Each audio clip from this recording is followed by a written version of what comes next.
What was 2b was the question? 4 over root 12 or something like that? Okay. I'm going to slow down here. Okay, this question here, very few people got full marks. Okay, on it.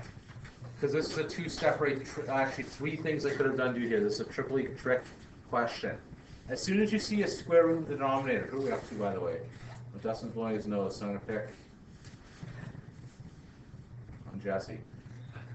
As soon as you see a square root in the denominator, what do you instantly have to do if it's square root in the denominator? Somebody help. Madison, go. Multiply by square root of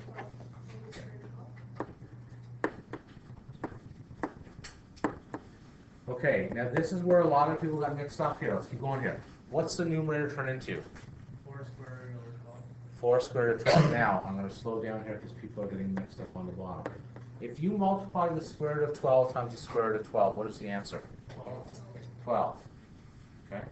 If you want to call it the square root of 144, that's fine too, which is conveniently 12. Okay. Now, we're looking good, but we're not looking great. There's still 2 problems here. Can anyone see one problem? Riley, go. Yes, square root of 12 can be smaller. Now, some people mix this up, so I'm going to slow down again on this. What does the square root of 12 turn into? I say 2 and 6. What's wrong with 2 and 6? Yes? 2 and 6 are a perfect square. It has to be a perfect square, okay? So this is going to be 4 root 4 times 3. Now, what some people also still did was, which number comes out of the square root and why? And why is the important part. Which number comes out of the square root? Lily, go ahead. 2 is the square root. Yeah, the square root of 4 turns into 2. So some people were taking the 3 out and just calling that like 4 times 3 root 4, right? But the 4 is going to come out and it's going to turn into a 2.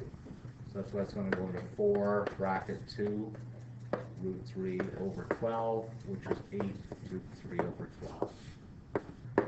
All right, now this is my third part, and I'm sorry I had to do this to people, but hopefully this will stick in your brains forever. If I were to give you on a page 8 out of 12, would you leave it as 8 over 12? No, you definitely would not, okay, right? What would you call it? 2 over 3 is what you call it, and that's what you should have called it here today.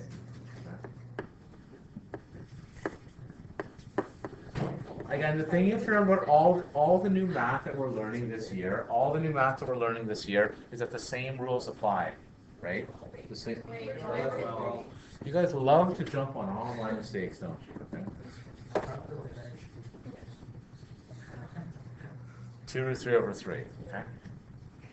So please remember that, because that's the type of simplifying you should be doing with these square roots. Now, if you wanted to, you could have, I think somebody here, I can't remember who it was, might have simplified this in the beginning. So the first step, they changed that to 4 over 2 root 3. And they said, well, yeah, just 2 over root 3. The problem is the square root's still in the denominator, right? So you still have to move it up, all right? Madison, how you feel? All sort of well. You understand what happened here? We're good? Please remember that square root thing, like this part here, because I'm going to nail people on this on your test next. But that's not so I use positive language. You will not earn to your full potential what you could have earned on this, because that's something just to watch out for. You can't be soft on stuff like that. Good? Let's get on to today's lesson, which is called transformation of.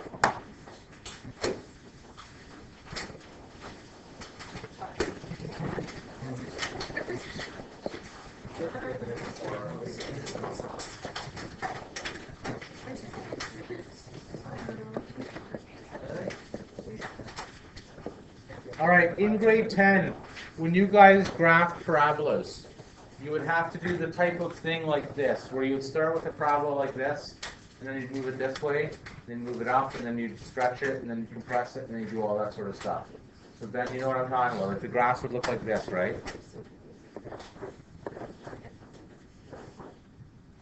You know what I mean? That's the type of thing you'd see on your test, right? You get the graph forward transformations. You know what I'm talking about? If you don't worry about it. No one did this last year. No one did transformation last year? Yeah. You guys should have done them, okay? Like if you, a few teachers, I'm not gonna mention names from on the internet, but a few teachers are in love with transformations. In grade 10, we're gonna do our, in grade 11, we're gonna do our transformations all in one step here this year. And this will work for any function, not just quadratic. Using function notation.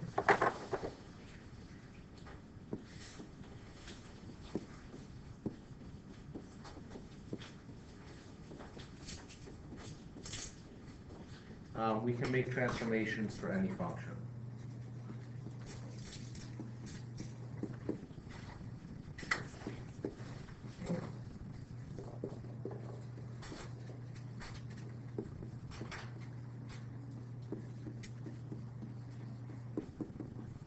I'm going to write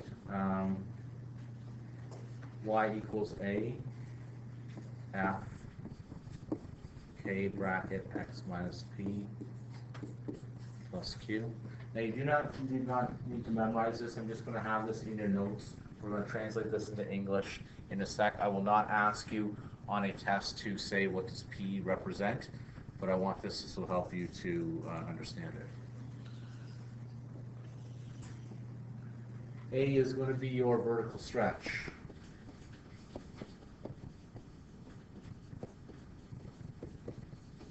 Which means we're going to multiply our y values by A.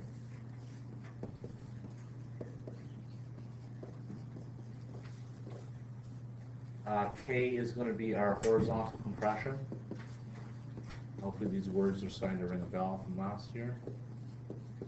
If not, that's okay.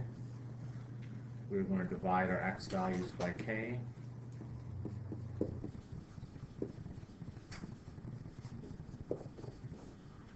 P is our horizontal translation.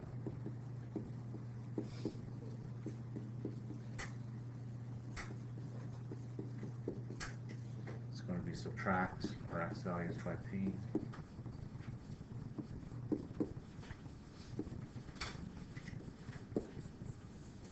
And Q is going to be our vertical translation. Get out of the way here soon. Which is going to be add Q to our y values. I apologize, there's a line on the smart board there, so it's made by printing. I'm going to hit pause in the video right now because the internet doesn't need to see this.